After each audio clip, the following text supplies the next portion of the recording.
gëm naa la mu ne ma gis nga si je pouvais vous raconter ce que les gens me disent sur vous par jour du ngeen ko sax gëm donc xam nga président dafa amoon plusieurs sources d'information et am na ci ñoo xam ne dañ ko daan nax y a des gens qui faisaient des bulletins pour lui di ko embarqué ci ay erreurs yu bu rëy parce que xam nga un président n'utilise pas que les services de renseignement classiques non président di am source d'information yu bari am na ci ñoo xam ne nag c'est des agents doubles tu vois dañuy ñëw di nax président. est-ce que yow bokkoo si ñu ko doon nax monsieur le PM. ma ni est-ce que yow bokkoo si ñu ko doon nax monsieur le PM. parce que ba mu nekkee ci logique gu troisième mandat ñu mel ni yow ñu ko doon défendre ci plateau télévision yi.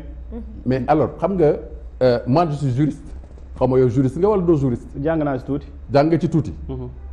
ci constitution bi nga xamee ne. ci la ñu fal président Wade muy constitution 2001. 63. waaw la constitution du 7 mars 1963. de woon bi ñu ko modifié en 2001.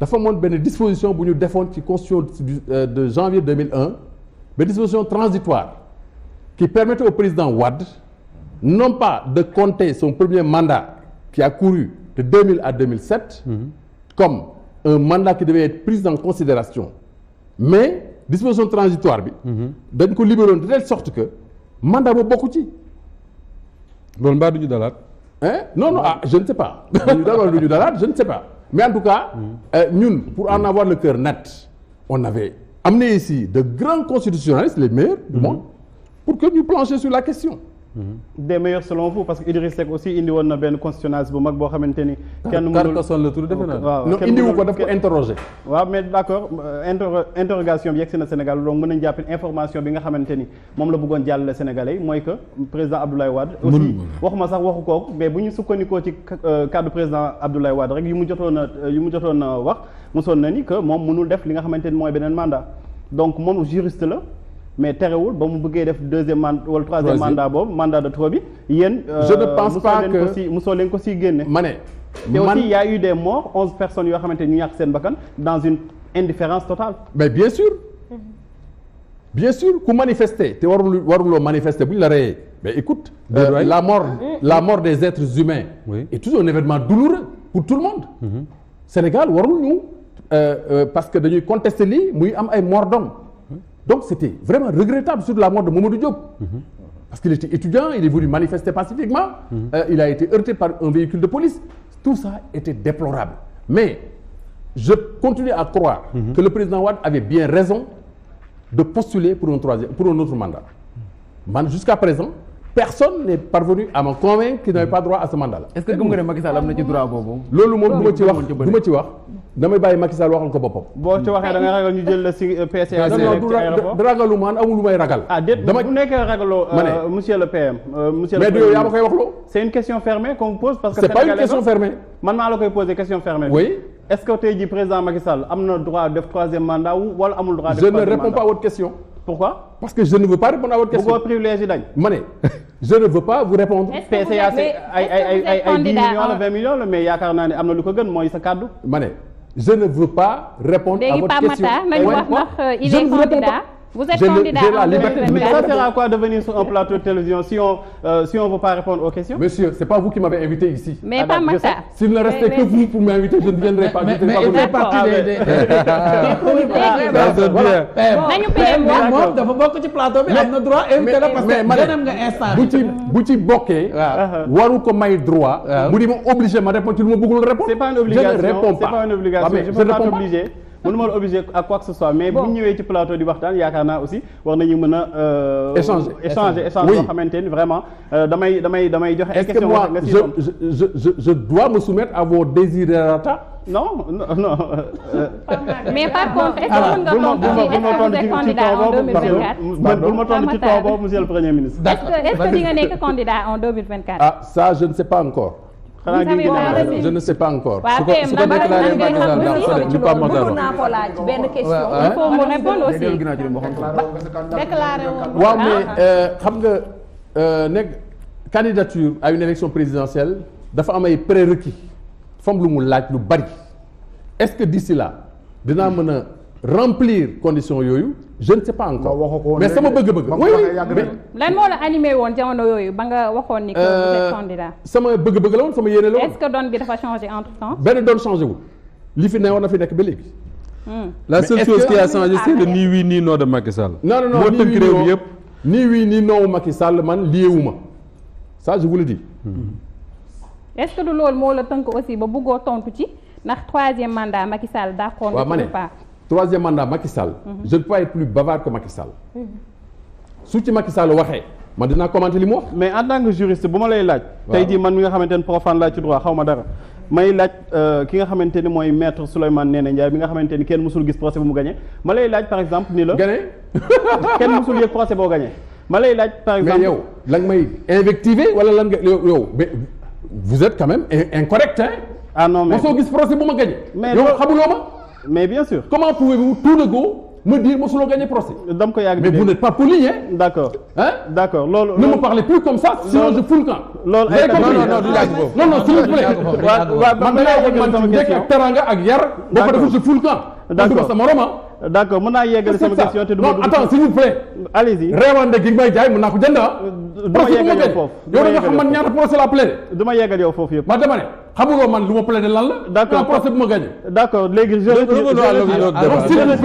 s'il vous plaît waaw d'accord monsieur s'il vous plaît déglu ma c'est à vous à m'écouter bien sûr je vous écoute vous me parlez correctement convenablement je vous réponds convenablement d'accord si vous voulez que le débat se poursuive d'accord da ngay wax man convenablement njëkk ak teranga d'accord mais réewande ba ma ko jaayee ma jënd ko du ma yeggal yow foofu dama lay wax loolu rek d'accord merci beaucoup je retire mes propos quand même j'ai dit tout simplement que yaa ngay gagner procès alors léegi li may laajte man mi nga xamante ne profane laa ci droit mooy tey jii bu nekkee président Macky Sall am na sañ-sañu def troisième mandat bu nekkee ci droit kese laa koy laajuma ko ci politique laajuma ko ci leen est-ce que président Macky Sall bu ñu xoolee ci constitution bi nga xamante ni jot nañu ko réviser mi constitution bi nga xamante mooy bu 2000 bu ma juumul ba tey est-ce que président Macky Sall am na sañ-sañu mën a def troisième mandat ci droit man ngay la question boobu oui je réponds pas à votre question d'accord ok d'accord monsieur le PM dañoo gisoon sa courage politique bi nga amoon ci jamono ji nga doon wax nii doo nangu kii di Karim Wade jiite la lan moo la animé woon loolu c'est le passé c'est le passé mais bëgg nañu xam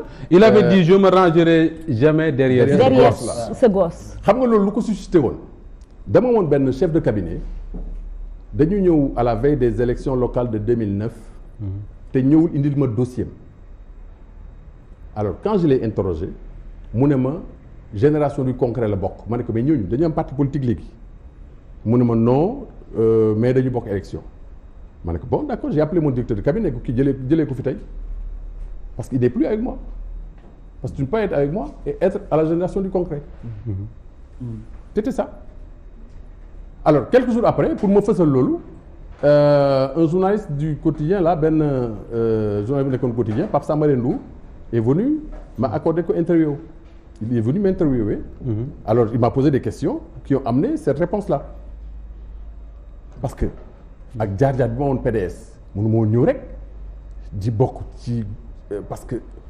doomu Ablaye Wade moo jiite kuréel googu ma ne damay ne bokk ci kuréel googu du ma ko def maa magoon loolu am na lu ma jaaxal également Souleymane Ndéné Ndiaye man dama remarqué def naa je crois que bii mooy suñu ñetteelu émission ñëw naa interviewé la sa kër mais dama remarqué benn chose mooy da nga am tendance à s'emporter li Pape Mokhtar wax sànq il l'a dit sur le ton de l'ironie est-ce que jar na yu mel noonu un journaliste interpellé la sur des choses yoo xam ne mën nga ko évacuer facilement mais da nga soxla di emporter wu et pourquoi Souleymane Ndéné à ce tempérament là oui xam nga wax bu ne ak tonton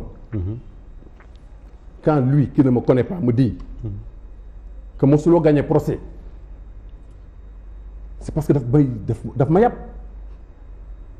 moi j'ai plaidé combien de dossiers dans ma vie mosuloo gagné procès moi je sais que du yabel non yabel la du tout pourquoi ci plateau télévision muy wax ak man ma ko fuuf man ko bàyyi mu naan mosoo gagné procès ni ma waxee la ko tontoo gis nga man ku ma jaay réew ma jënd ko d'accord du affaire emporté wu mais boo ma jaayee réewande ma rek ma jënd ko ma li tax mooy li tax mooy correct li tax mooy Moustapha oui moi je suis un homme posé oui, je suis un homme calme je suis un homme poli je ne dépasse pas les gens mais c'est pas parce que vous êtes sur un plateau de télévision que vous avez le droit d'y invectiver nit ñi wala di leen ridiculiser wala di leen. est-ce que parfois xam nga. y a pas de place à ce genre de jeu là. Souleymane Ndéné Ndiaye xam nga def nga ko fi ak Aliou Sow. waaw daaw jéeg est-ce que parfois su ngeen di dem ci plateau télé yi du ngeen am benn préjugé bu ngeen am ci nit ñi. Aliou Sow il est comme ça Pape Makhtar il est comme ça. tey boo ko ne gars yi ñu ngi lay waajal di la en fonction de ça vous vous mettez tout de suite sur vos gardes. je ne suis pas sur mes gardes. mais loolu c'est Moustapha. oui. Aliou Sow c'était un incident malheureux. Oui. On s'est retrouvés depuis lors. Oui. On parle d'autres choses. Comme vous allez vous retrouver avec Pape Makhtar. Alors Pape Makhtar je ne le connais pas xaw ma ko. Oui. moom il ne me connaît pas. Donc je trouve vraiment irrespectueux que mu toog ak man naan ma. Je sais que vous n'avez jamais gagné de procès. mais loolu du cadre s'il vous plaît si je peux. Père même bu fekkee ne wax na moi je sais que moom actuellement déjà nee na la je retire mes propos. Mais très bien kon jeex na. voilà donc je pense qu'il est correct c'est peut-être xam nga wax dafa wax moo mel noonu.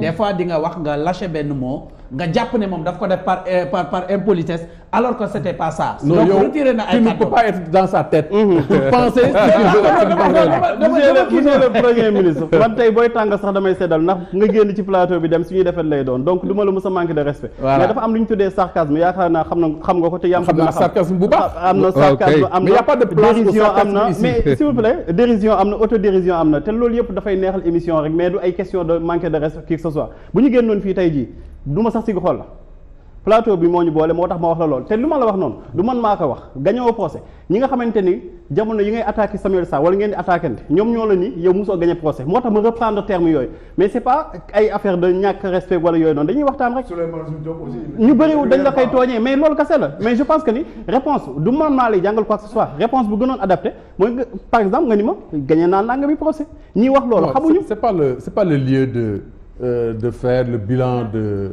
mon engagement au barreau. Non, d'accord.